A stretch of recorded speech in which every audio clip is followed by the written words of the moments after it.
Rizka Nafila Al-Malika dari kelas 10 AKL 2. Jadi, saya nomor absen 7 BTW. Jadi di sini saya akan menyampaikan materi mengenai bab 1 konsep dasar sejarah. Dan materi yang akan saya sampaikan di video kali ini ialah pengertian sejarah dan peranan manusia dalam sejarah. Oke, kita langsung ke sesi pengertian sejarah. Sebelum mempelajari peristiwa masa lalu dan belajar dari sejarah, terlebih dahulu kita perlu memahami apakah sejarah itu. Secara etimologis, kata sejarah berasal dari bahasa Arab, yaitu syajaratun, yang berarti pohon. Kata syajaratun kemudian diserap dalam bahasa Melayu berubah menjadi syajarah, dan dalam bahasa Indonesia menyebutnya sejarah. Kata sejarah ini masih sama artinya seperti semula, yaitu silsilah atau keturunan. Kamus Besar Bahasa Indonesia atau KBBI memberi definisi sejarah sebagai berikut. Yang pertama yaitu asal-usul, keturunan atau silsilah. Yang kedua yaitu kejadian atau peristiwa yang benar-benar terjadi pada masa lampau, riwayat ataupun tabur. Yang ketiga, pengetahuan atau urian tentang kejadian atau peristiwa yang benar-benar terjadi pada masa lampau. Nah, tadi kan kita udah ke pengertian sejarah nih. Jadi, kita akan lanjut ke pembahasan yaitu peranan sejarah dalam manusia. Seperti apa sih? Ayo kita cari tahu. Manusia menjadi penggerak sejarah atau peristiwa hidupnya dalam rangka mewujudkan perubahan dan kemajuan yang dicita-citakannya. Dengan kata lain, sejarah adalah sejarahnya manusia. Menurut Raden Muhammad Ali, sejarah itu menganalisis dan menceritakan riwayat perjalanan hidup manusia.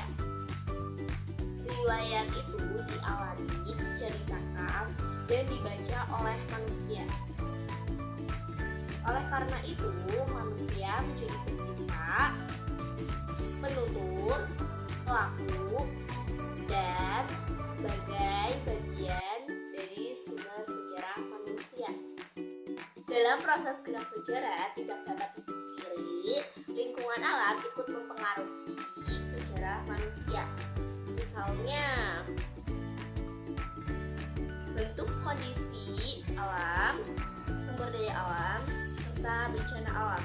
Manusia dapat mengatasi dampak-dampak merusak dari perilaku alam. Sebagiannya terjadi karena ulah manusia itu sendiri. Nah, artinya lingkungan alam tidak menentukan gerak sejarah manusia. Saya akan memberikan contoh. Peran orang kecil adalah peran Mendur bersaudara, Frans Sumarto Mendur, dan Alexius Limpurung Mendur dalam peristiwa proklamasi kemerdekaan Indonesia. Serta saya akan memberikan beberapa gambar yang sudah saya search mengenai bab 1, tema konsep dasar sejarah. Baik, jadi tadi yang sudah saya sampaikan yaitu mengenai pengertian dari sejarah serta peranan manusia dalam sejarah. Nah, terakhir saya akan menyampaikan kesimpulan yang sudah saya presentasikan ini bab 1 dan apa sih manfaat yang dapat kita dapatkan dari mempelajari sejarah ini. Jadi kesimpulannya ialah sejarah adalah ilmu pengetahuan yang mempelajari berbagai peristiwa atau kejadian penting yang terjadi dalam kehidupan manusia pada masa depan. Nah, untuk manfaat dari kita mempelajari sejarah adalah yang pertama, sebagai panduan moral dan politik.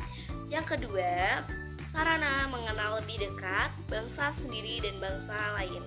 Yang ketiga, latihan berpikir holistik dan multi perspektif.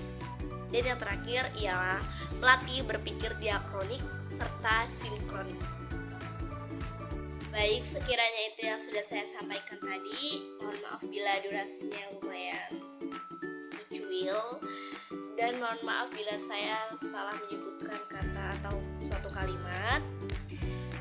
Dan ya, saya akhiri presentasi mengenai bab 1 konsep dasar sejarah ini.